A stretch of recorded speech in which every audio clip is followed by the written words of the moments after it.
ဒီနေ့ကကြတော့ရွာဒီဥတော်လည်းအရင်ဦးတာပေါ့ဒါတော့ကန်းကျူကြော်ပြီးတော့တန်တိသက်စာပြောတယ်ဖတ်တီးတီးတန်ရပြီနော်ဖတ်တီးမပေါ့ဖတ်တီးတီးတန်ရပြီလေးနေတယ်โอเคပါဒီဖတ်တီးတီးလေးနေတယ်ဒီလုံးနွေးရပါလဲအကုန်နွေးလို့ပြောလိုက်တယ်နော်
ဒီနေ့တော့တန်ရပြီတော့ဒီမှာကြည့်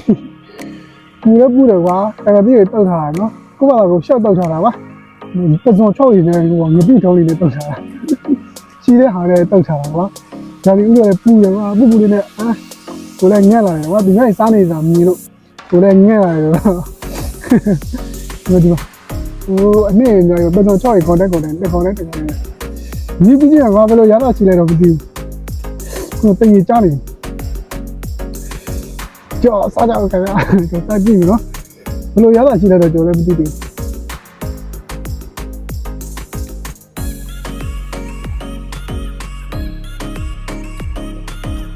ဘူးမချူဟဲ့ကောင်းလိုက်လား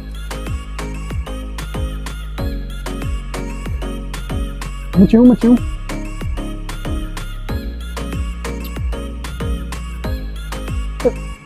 ွန်တော်ချင်တယ်ကွာတိုက်ပြီးတော့မချူကွာ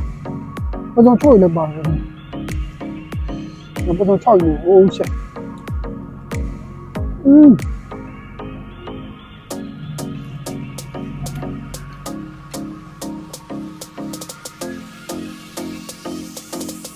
ကောင်း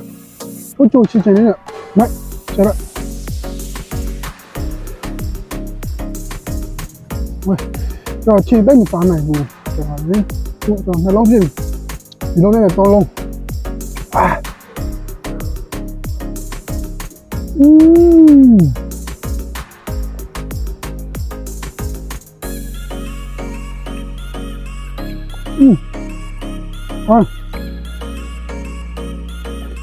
ဒီလုံးနဲ့4လုံး